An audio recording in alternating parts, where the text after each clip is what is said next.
Alright, dito tayo kay Attorney Enzo Recto. Heto ang sagot ni Attorney Enzo Recto sa mga DDS. Ha? Kasi pinagkakalat ng mga DDS, sinupalpal daw ni Pia Cayetano itong si Senator Risa Hontiveros. Totoo ba na tinalo ni Pia si Risa sa debate? Tingnan natin. Alamin natin kay Attorney Enzo Recto.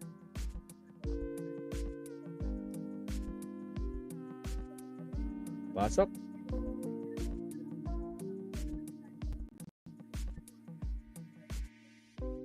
O, sa mga bagong pasok dyan, ha, shoutout sa inyo. Huwag kalimutang mag-like and subscribe. Wala nang maraming paligoy-ligoy pa. Diretso sa punto na. Maiksi lang ang komentaryo, pero diretso sa punto.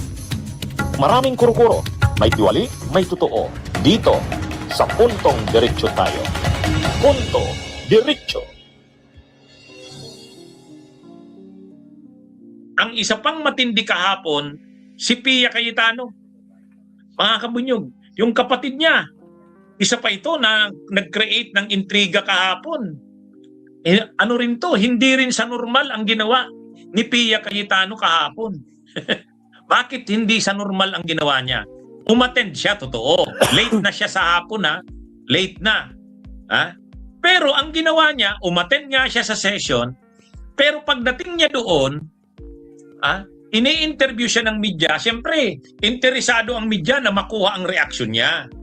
Anong masasabi niya na may bago ng liderato ng Senado? Imagine nyo, naglalakad siya, inaambus interview. Ang sabi niya sa media, tinarayan pa. Tinarayan pa yung media. Ang sabi niya, may 30 na sila. May 30 na sila. O di ba, anong sabi sa Constitution? Anong sabi sa rules? Di ba 13? Oh, may 30 na sila. Common sense. Sinabihan pa yung media ng common sense. Ganun katindi. Mayabang pa. Mayabang. Mataray. Matindi mga kabunyog. Dapat, sa ganung nangyari, hindi ka magtataray. Hindi naman sila iniinsulto ng media. Tinatanong lang naman ng media, Senator, ano pong reaksyon nyo? Nakuha na po ng may bago na pong leadership ng Senado. Ay, di ba? Ang normal lang naman yung ganung tanong eh. Kaya lang, anong sagot ni Pia Cayetano? Ang sagot ni Pia Cayetano, Galit yun. sabi niya, may 30 na sila. Ano bang nasa Constitution? Anong nasa rules? Di ba 13? Oh, common sense. Kung wala silang 13, dun may problema. May 30 na sila. Oh, ano ngayon? Ano na yan? Common sense. Tapos sabay talikod, ha? Grabe mga kabunyog. Imaginein mo, kayo ang nag-cause ng damage sa Senado. Kayo ang nag-cause ng kaguluhan. Sila pa yung mayayabang. Tapos ngayon, kayo pa yung mayabang. Ay matindi. Sabi ko, hindi sa normal na tao yun.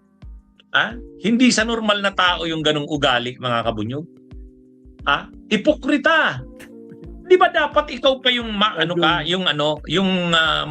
ka eh, mahambol ka. Hindi ka naman mga kabunyog, mga kababayan.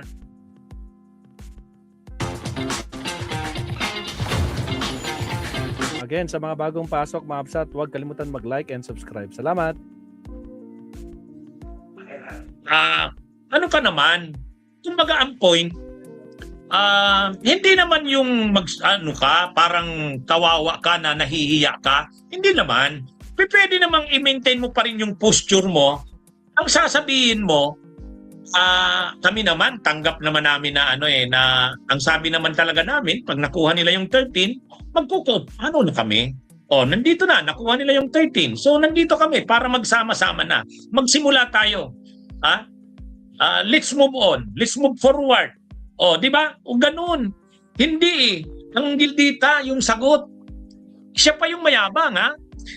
Siya pa yung mayabang. Kaya grabe, sabi ko ibang klase to. Hindi normal. Kaya yung inasal ng magkapatid na Cayetano kahapon, si Alan, si Pia, matindi. Hindi sa normal na mga tao ang ganung asal, mga kabunyog, mga kababayan. Napaka-unprofessional. Kaya, ano yan mga kabunyog? Pwede namang naging firm ka sa stand mo. Pero nung hindi na talagang wala na, nakuha na nila yung 13, magpapaliwanag ka, okay, so ano to? Kami naman, di ba, sabi namin 13, pag nakuha yan, magko-cooperate na kami. O di sila na, okay na yan. Move on na tayo, o di ba? Pero hindi, ang sagot ni Pia, mataray. Mataray, grabe. Siya pa yung siya pa yung mayabang. Sabay talikod Sabay talikod sa media. Una, hindi niya naman kalaban yung media. Nagtatanong lang naman ang media kung anong reaksyon niya. Pagkatapos, nung nandun na siya sa nandun na siya sa session. Umattend siya sa session, siyempre. Late siya, si Pia. Nung nakasalang yung proposed, yung panukalang batas ni Risa Hontiveros tungkol sa mga barangay health workers, nag-interpellate si Pia Cayetano kasi mayroon daw siyang mga proposed amendments. Umayag naman si Pia, si Risa. Kaya lang ininsulto pa rin, insulto pa rin si Pia Cayetano. Nang insulto pa rin, mga kabunyog, matindi. Sabi ni Pia Cayetano, Mr. President, sabi niya, nagpapasalamat daw siya sa majority floor leader, siyempre si Mig Zubiri, kasi pinayagan pa siyang mag-propose ng amendments. Yun ang sabi niya. So nagpapasalamat daw siya na in-entertain pa rin ng majority floor leader yung kanyang mga proposed amendments. Kaya salamat daw. Sabi ni itong pagkakasabi niya, thank you to the majority floor leader who was gracious enough to allow us to still propose our amendments. Nagpasalamat siya. Sabi ni Senadora Risa Hontiveros, kasi siya yung sponsor ng batas you are welcome, Mr. President. Sumingit si Pia. Sabi ni Pia Cayetano, I thank the majority floor leader, not your honor, because your honor closed the period of amendments despite our name being there. Ang ibig sabihin ni Pia Cayetano, hindi daw siya nagpapasalamat kay Risa Hontiveros. Nagpasalamat daw siya sa majority floor leader. Bastos, mga kabunyog.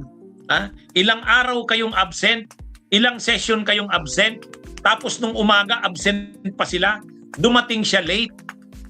Tapos sasabihin mo si Senadora Risa Hontiveros na hindi daw siya kay Senadora Risa nagpapasalamat, kay majority floor leader Mig Zubiri daw siya. Hoy, matindi mga kabunyog. Bastos. Bastos talaga. Bakit mali yung ganun? May mga nagtatanong sa akin, Attorney, sino bang talo talaga doon sa debate ni Pia at saka ni Risa? Kasi may nagkakalat yata ang mga DDS na sinupla daw ni Pia Cayetano, si Risa Hontiveros, talo daw sa debate, napahiya daw si Risa. Sa totoo lang, mali. Hindi lang ugali ni Senadora Risa ang makipagtalo ng bastusan, hindi ganun.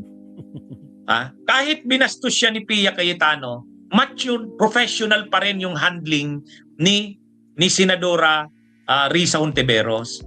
Ang sabi ni Pia Cayetano, salamat daw sa majority floor leader sa pinayagan pa siyang magsingit ng amendments. Sabi ni Senadora Risa Hontiveros, you are welcome, Mr. President. Sabi ni Pia Cayetano, hindi ako sa iyo nagpapasalamat sa majority floor leader.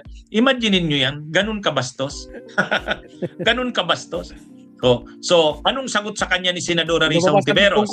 Sabi ni Senadora Risa Hontiveros, kaninang umaga nung special session, walang dumating na mga proposed amendments sa kanyang panukalang batas. Kaya akala niya wala nang magsisingit ng amendments.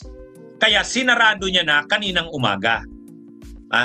So, ang sinasabi ni Risa na sinarado niya, ni Senadora Risa, kaninang umaga.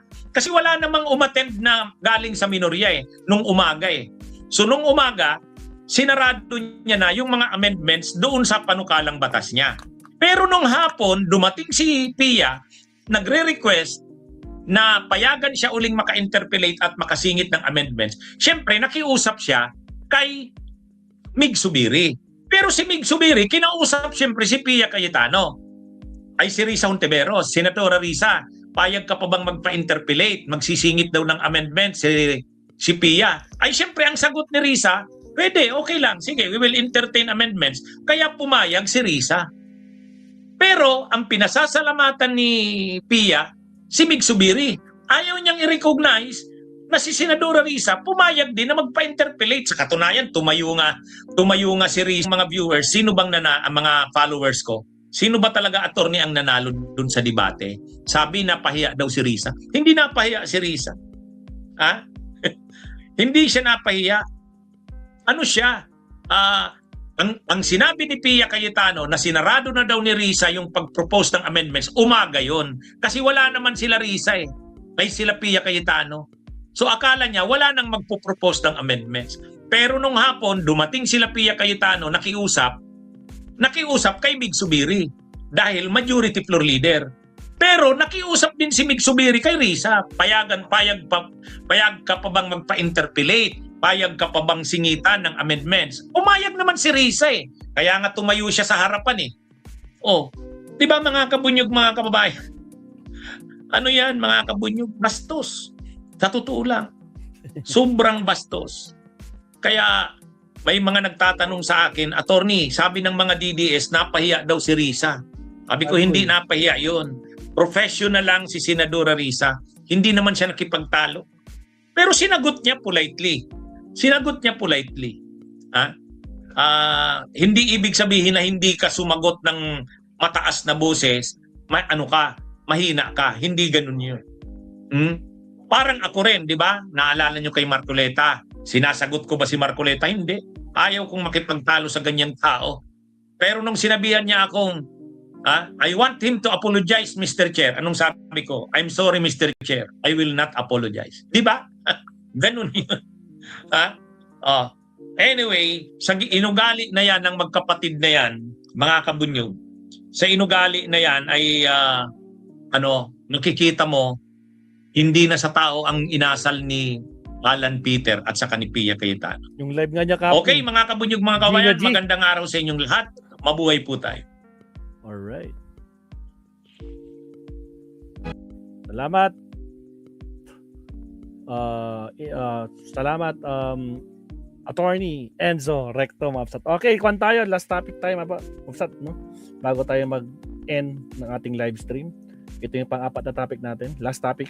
So, countdown tayo. Pag-usapan natin itong mga nag-iiyakang garapata ulit.